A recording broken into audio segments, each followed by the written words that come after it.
Tech in 20 with CATT Northwest, Season 1, Episode 2. Introduce your blind student to Desmos with JAWS. CATT, Center for Assistive Technology Training Northwest. Okay, we are now recording. Welcome back to Tech in 20. This week, we are providing a demo on how to introduce your blind student to using Desmos with JAWS. And with that, I'm going to turn it right over to our trainers from our CATT Northwest team, Leslie Edmonds, who is going to be working with a possibly unruly student, Eli Sanchez. Hey. Good morning, everybody, and thank you for coming. And we just wanted to give a little demo of what it would be like to teach Desmos to one of your students. So a lot of times we get information and we hear commands and we're bombarded, but we don't hear how it can get put into use as a teacher of the visually impaired. So Eli and I are going to do a little role playing today, and I'm going to play the part of the always frazzled TVI, and Eli is going to be my student, which is kind of a flashback to how long ago, Eli? 24 years ago? It was about when you were probably about 12 years old, about. Yeah, when I was just a baby. Yeah. Now I'll have you know, Leslie, I dropped out of college twice in one semester, all right? We've all had our struggles, for sure. So Eli's going to share his screen and we'll just get started. I'm going to be introducing him to Desmos. He's a pretty proficient JAWS user, but this is something new. He's really only been using a standalone calculator, and we're going to be transferring over to Desmos online. And so I just want to introduce him to Desmos. This is kind of our first time together working on it. Screen sharing meeting controls. You have started. Oh, all right. All right. Good morning, Eli. You are late. Hey. I know. I had things to do. Sorry. So we're going to be learning how to use an online calculator today. Participants can now see your screen. Right. So Desmos, it's an accessible, it's powerful tool that's going to be very helpful to you as you advance through your math classes. You've been doing so well with math that I anticipate amazing things. So most advanced math classes and tests coming up are going to require you to use Desmos. But more importantly, it's a way for you to explore math independently. All right. So you're already a pro with your screen reader, and you know how a physical calculator works. So what I'm going to do is kind of bridge your knowledge to using Desmos. And I'm just going to go out of my character for a minute and say that at this point, you might want to have a physical calculator or the calculator that the student's been working on, or a tactile graphic available for the student to explore. Okay, I'm going to jump back into my character. All right, Eli, let's think about the physical calculator you've been using. So, there's like 4 main ideas that you know. You know about the layout.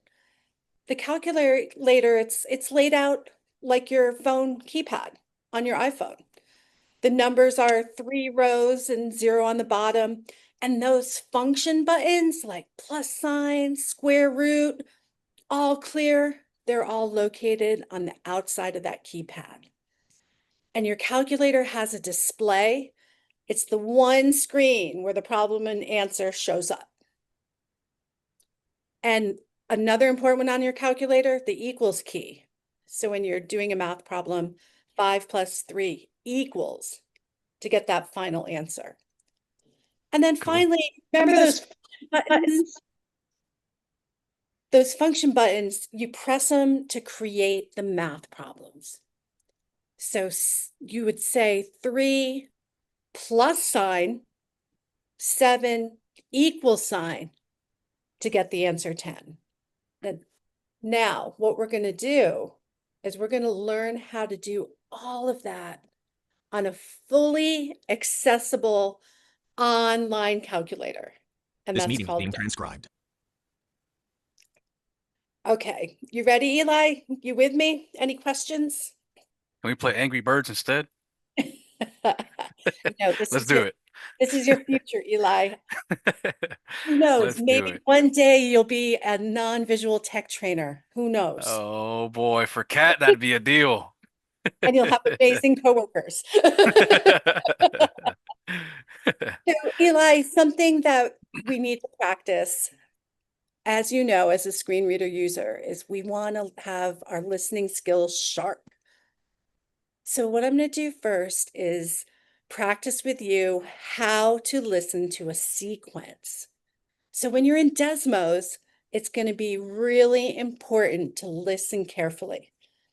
Remember, listening to the screen reader is just as important as what you input into the computer. Same for Desmos. So Eli, I'm going to say 3 short math problems. Can you tell them to me in the exact order I say them? All right, ready? Right. 5 plus 3, the square root of 16, 10 divided by 2. Can you repeat those back? 5 plus 3, square root of 16. I actually forgot the other one. That's okay. 10 divided by 2. 10 divided by 2. All right. Just remember, when you're using Desmos, this new online accessible calculator, listening carefully and keeping what you hear in order will be really helpful. All right. And just jumping out of character again, if your student's having some trouble with that, listening skills, note to self, always assessing that you might want to work on listening skills a little bit more and give them that confidence moving forward. Make sure that you're moving from strength and grasping that important listening concept. Okay, coming back into character. So we're navigating to Desmos now. Eli, let's get started. Let's get to Desmos. So first, do I it. see you're on your homepage there, and what we have to do is we need to launch the web browser, as you know. So I'm going to have you click the Windows key and start typing the name of our browser, which is Chrome. Windows. Box edit. Type in text. Computer braille. All right. We're going to do C. Google Chrome. Google Chrome Look app. at that. Press. C and H. There's Chrome. I'm going to hit enter on Chrome. Good job, Eli. And remember, search. you only need to hit a few letters to get going on that. CHR is enough to get you to Chrome. So you did a really good job on that. So now you're at the address bar, but if you had gotten lost a little bit, do you remember how to get to the address bar, what the command is? I do not. So press Alt D. Press Alt D gets you to the address bar. All right. I'm guessing that since we're already there, it doesn't go anywhere else, right? Because I'm doing it and it's not doing anything. Yeah. Sweet. So you're in the address bar. We're going to head to Desmos and we're going to do the scientific calculator. So I'm going to have you type in on your keyboard Desmos, DESMOS.com/scientific. So let's see how those keyboard skills are, Command. Eli. I know you're Key command to practicing. add. Key. Desmos vertical bar scientific calculator dash Google Chrome dash share left paren. All right. So Eli, welcome to Desmos Scientific Calculator. Calendar. Where are we? So good job, Eli, getting there. So what's really important when we get to the scientific calculator, just know that we are still in reading mode in JAWS, and we want to make sure we're in forms mode. So it's an important first step to make sure that we are in forms mode. For example, if you're in reading mode and we type the number 5, it might be interpreted as a quick navigation key instead of an input key. So let's just check that we're in forms mode. Do you remember how to do that? I'm gonna go to the top of the page and see if it lets me. What do you think? Yeah, let's give it a shot. Desmos vertical bar scientific calculator. Desmos vertical bar All right, looks like it worked. So I'm guessing it looks like I'm in the reading mode to navigate the page. So how did we get into forms mode? I am gonna try pressing E for our HTML here. expression 1 : edit. There Blank. we go. We landed on expression 1. So then I'm gonna hit enter on expression 1 because it said I can edit here. And I got my little bubble, my little ping. Yeah, good, good. So do you remember the calculator you used to use, the display? Oh yeah. That The one I display, left at it's home. cool. That's where, yeah. How many times have we talked about that, Eli? Well, you are in the display of your calculator, but that's called the expressions in Desmos. But we'll get there in a second. I also wanted to make sure that we have the echo is set to minimal.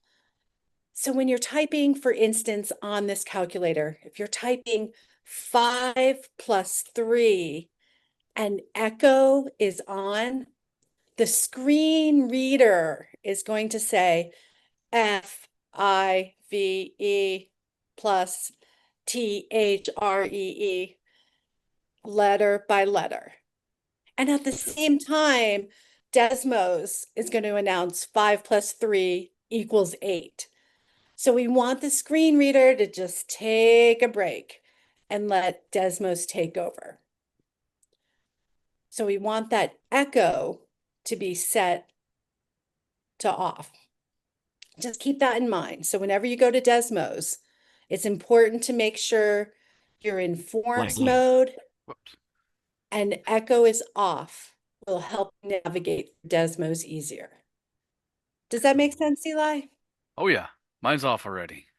Okay, good job. So here we are. We're at Desmos online calculator, the scientific calculator, and I just wanted to give you a couple basic tips for using Martha Costiglia to this everyone. really new, powerful tool. I'm so excited for you. So there's a couple of differences between a calculator and what you'll be working on in Desmos. And I'm going to highlight that. So let's go over that before we start inputting some math problems. So the display, again, on Desmos is called an expression list. So the display on the calculator is called an expression list. And you can scroll through your expression list using the up and down arrows. So the expression list, it's like a digital notebook where every piece of work is saved. And to scroll through it, you can use the up and down arrows. And another huge change is that the equal sign, poof, is gone. Desmos, it's always calculating. When you finish typing an expression, Desmos will automatically give you the answer. For instance, 3 plus 5, it's all you need to type. The answer 8 is going to be said automatically. And I know that can be tough to get used to, but once it starts happening, no problems. Does that make sense, Eli? Perfect. All right. So just a couple more things I want to go over before we dig into this is the home key in Desmos. So the expression list is really your home base. Mm-hmm. So typing E gets you to that expression field, that expression list. Perfect. Okay. So you're in expression 1. Yep. Now you're ready to type. And remember from JAWS, if you mess up or you have some trouble, Control Z undo, Control Shift Z is redo. Those are always good. Oh, And your yeah. escape route is the escape key. Perfect. Okay, let's try a few math problems. All right. Do I One. Oh, sorry, go ahead. oh, so when we type in our math, do we type with our letters or our numbers? Numbers. All right. Sweet. So in expression one, can you calculate 15 plus 8? And listen carefully to what the answer is. 1, 5 15. equals Whoops. blank Whoops. plus 15 plus you need something on both 8. 15 plus 8 equals 23. 23. So you got that answer without hitting an equal sign. That's As right. soon as you stopped typing, it said equals 23. Mm-hmm.